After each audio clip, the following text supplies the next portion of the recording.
আপনাদের সবাইকে স্বাগত জানাই জার্নাল পর্যালোচনায়। সঙ্গে আছে সৈয়দ ইশতিয়াক রেজা। আবারও সম্মিলিত ইসলামী ব্যাংক প্রসঙ্গ। 5টি ব্যাংকে একীভূত করে নতুন ব্যাংক সম্মিলিত ইসলামী ব্যাংকের অধীনে থাকা সবগুলো ব্যাংক এখন সব সংশয় এবং জটিলতা কাটিয়ে ধীরে ধীরে ঘুরে দাঁড়াচ্ছে।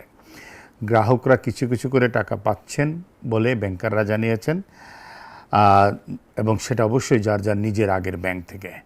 এখন ব্যাংকগুলো নিজেদের মতন করে আলাদা অপারেশন পরিচালনা করছে, যদিও সাইনবোর্ড সম্মিলিত ইসলামী ব্যাংকের। কিভাবে চলছে তাহলে ব্যাংকগুলো? প্রথমে যেটা বলেছি যে ব্যাংকগুলো তাদের মতন করেই করছে, কিন্তু ব্যানারটা হলো সম্মিলিত ইসলামী ব্যাংক। তারা বাণিজ্যও শুরু করেছে, বিশেষ করে এলসির মাধ্যমে ট্রেড ফাইন্যান্সের দিকে তারা মনোযোগী হয়েছে এবং তারা প্রাতিষ্ঠানিক আমানত সংগ্রহের দিকেও নজর দিয়েছে। আর আছে কেন্দ্রীয় ব্যাংকের সহায়তা। তবে টাকা যা আসছে সাধারণ গ্রাহকদের চাহিদা মেটানোই এখন তাদের সবচেয়ে বড় লক্ষ্য। যেভাবে চলছে সেটি ইতিবাচক, তবে সম্পূর্ণ ইন্টিগ্রেশন শেষ হতে 3 থেকে 5 বছর লেগে যাবে বলে ধারণা করা হচ্ছে। কারণ হলো দুটি। একটি হলো বিশাল কর্মবাহিনী, কারণ 5টি ব্যাংকের আলাদা আলাদা কর্মী একই রকমের অপারেশন করছে। আরেকটি হলো ব্যাংকের শাখা, 5টি ব্যাংকের একই এলাকায় অনেকগুলো শাখা, এগুলোর একত্রীকরণ, সিস্টেম ইন্টিগ্রেশন, সফটওয়্যারের মাধ্যমে সেগুলোর একত্রীকরণ, এগুলো সবই একটা জটিল প্রক্রিয়া এখন পর্যন্ত। তবে ব্যাংকের যে নতুন নেতৃত্ব এসছে, চেয়ারম্যান এবং ম্যানেজিং ডিরেক্টর, তারা দুজনেই খুব ইতিবাচক ভূমিকা রাখছেন বলে আমাদের কাছে ব্যাংকাররা জানিয়েছেন। মুনাফার উপরে হেয়ারকাট বাতিলের যে সিস্টেমটি সাবেক গভর্নর আহসান মনসুর চালু করে গিয়েছিলেন, সেটি থাকবে না বলে উচ্চ পর্যায় থেকে মৌখিক আশ্বাস দেওয়া হয়েছে। তবে ব্যাংকাররা এখন পর্যন্ত লিখিত কোনো নির্দেশনা বা আদেশ পাননি। সম্মিলিত ইসলামী ব্যাংক গঠন করা হচ্ছে সংকটে থাকা 5টি শরিয়া ভিত্তিক বেসরকারি ব্যাংকে একীভূত করে। এগুলো হলো এক্সিম ব্যাংক, ফার্স্ট সিকিউরিটি ইসলামী ব্যাংক, গ্লোবাল ইসলামী ব্যাংক, ইউনিয়ন ব্যাংক এবং সোশ্যাল ইসলামী ব্যাংক।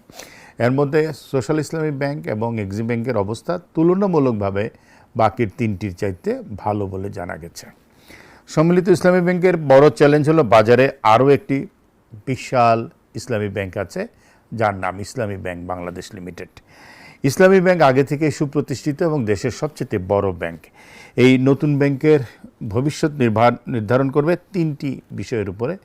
একটা হলো বিপুল খেলাপি ঋণ কতটা উদ্ধার করা যায়, আমানতকারীদের আস্থা কত দ্রুত ফিরিয়ে আনা যায়, এবং প্রভাবমুক্ত হয়ে প্রশাসনিক রাজনৈতিক প্রভাবমুক্ত হয়ে জবাবদিহিমূলক পেশাদার ব্যবস্থাপনা কতটা নিশ্চিত করা যায়। বাংলাদেশে 5টি দুর্বল ব্যাংকে একীভূত করার সিদ্ধান্ত নজিরবিহীন হলেও বিরল নয়, কারণ পৃথিবীর বিভিন্ন দেশে আর্থিক সংকটে থাকা ব্যাংকের মার্জার একটি স্বাভাবিক ভয়।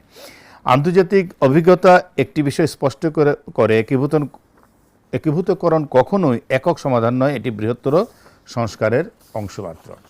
পৃথিবীর বিভিন্ন দেশে মার্জারের নজির আছে এবং অনেক বেশিই আছে। তবে বাংলাদেশের পরিস্থিতি সেসব দেশের তুলনায় একটু ভিন্ন, কারণ এখানে ব্যাংকগুলো ঋণের বোঝা নয়, অর্থ পাচার, দুর্বল কর্পোরেট সুশাসন, রাজনৈতিক হস্তক্ষেপ এবং দীর্ঘদিনের নিয়ন্ত্রণ ব্যবস্থার সংকটে থাকা ব্যাংক। বছর পর বছর ঋণের লুটপাট, অনিয়ম, দুর্বল তদারকির ফলে একীভূত হওয়া 5টি ব্যাংকের আর্থিক ভিত্তি কার্যত ভেঙে পড়েছে। অনেক ক্ষেত্রে খেলাপি ঋণের হার 90%-রও বেশি, মূলধন প্রায় নিঃশেষ এবং ব্যাংকগুলোর স্বাভাবিক কার্যক্রম পরিচালনার সক্ষমতাও হারিয়ে গেছে। এখন ব্যাংকটি রাষ্ট্রীয়, তবে রাষ্ট্রীয় মালিকানা কোনো ব্যাংকের সফলতা নিশ্চিত নয়। বাংলাদেশে এই অভিজ্ঞতা বেশ তিক্ত। অতীতে রাষ্ট্রায়ত্ত ব্যাংকগুলোর পরিচালনায় নানা দুর্বলতা দেখা গেছে। যদি নতুন ব্যাংকও রাজনৈতিক হস্তক্ষেপ এবং সুশাসনের ঘাটতির মধ্যে পড়ে, তাহলে ভবিষ্যতে আর্থিক দায় আরও কঠিন হতে পারে। তবে আমাদের প্রত্যাশা থাকবে যে সেগুলো নিশ্চয়ই হবে না। নতুন ব্যাংকের সামনে অন্তত 4টি চ্যালেঞ্জ আমরা দেখতে পাচ্ছি। একটা বড় চ্যালেঞ্জ হলো বিপুল পরিমাণ খেলাপি ঋণ উদ্ধার। দেশে অবস্থানরত ঋণ খেলাপিদের বিরুদ্ধে আইনি ব্যবস্থা নেওয়া তুলনামূলক সহজ হলেও যারা বিদেশে অর্থ পাচার করেছে এবং বিদেশে অবস্থান করছে, তাদের কাছ থেকে অর্থ পুনরুদ্ধার সময় সাপেক্ষ এবং অত্যন্ত জটিল। ফরেনসিক অডিট, আন্তর্জাতিক সহযোগিতা, সম্পদ জব্দের মতো কঠিন পদক্ষেপ ছাড়া এই বিষয়ে অগ্রগতি অসম্ভব। দ্বিতীয় চ্যালেঞ্জ মূলধন যোগান। প্রাথমিকভাবে সরকার এবং বাংলাদেশ ব্যাংক সহায়তা দিলেও দীর্ঘমেয়াদে ব্যাংকটিকে স্থিতিশীল করতে আরও বড় অঙ্কের মূলধনের প্রয়োজন। সেই অর্থ সরকারি কোষাগার, উন্নয়ন সহযোগী নাকি নতুন বিনিয়োগকারীদের মাধ্যমে আসবে, এই বিষয়ে কোনো কিছু ধারণা পাওয়া যাচ্ছে না। তাছাড়া সাধারণ গ্রাহকরা টাকা এখানে রাখবেন কি না এখনই তা নিশ্চিতভাবে বলা যাচ্ছে না। তৃতীয় চ্যালেঞ্জ হলো প্রযুক্তিগত বিষয়। 5টি ব্যাংকের কোর ব্যাংকিং সফটওয়্যার, গ্রাহক তথ্য ভাণ্ডার, হিসাব রক্ষণ ব্যবস্থা এবং শাখা নেটওয়ার্ক একটি অভিন্ন প্ল্যাটফর্মে আনা শুধু সময় সাপেক্ষও নয়, ব্যয়বহুল।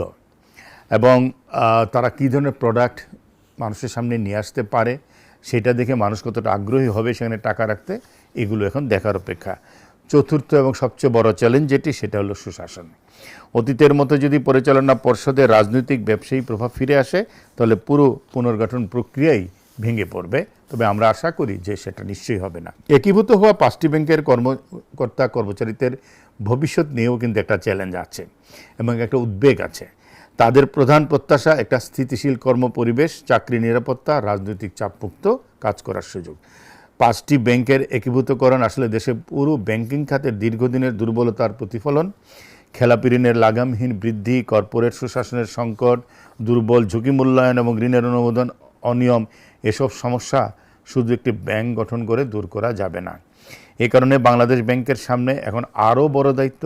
ঝুঁকিভিত্তিক তদারকি জোরদার, পরিচালকদের জবাবদিহিতা নিশ্চিত করা, ঋণ অনুমোদনের স্বচ্ছতা বৃদ্ধি এবং বড় ঋণ গ্রহীতাদের ওপর কঠোর নজরদারি। পাশাপাশি ঋণ সংক্রান্ত মামলাগুলোর দ্রুত নিষ্পত্তিও একটা বড় কাজ। বছর পর বছর মামলা ঝুলে থাকার কারণে অর্থ ফেরত আসে না, তেমনি খেলাপিরাও দায়মুক্তি পেয়ে যায়। সম্মিলিত ইসলামী ব্যাংক তাই শুধু 5টি ব্যাংকের নতুন নাম নয়, এটি বাংলাদেশের ব্যাংকিং খাতের সংস্কার সক্ষমতার একটি লিটমাস পরীক্ষা।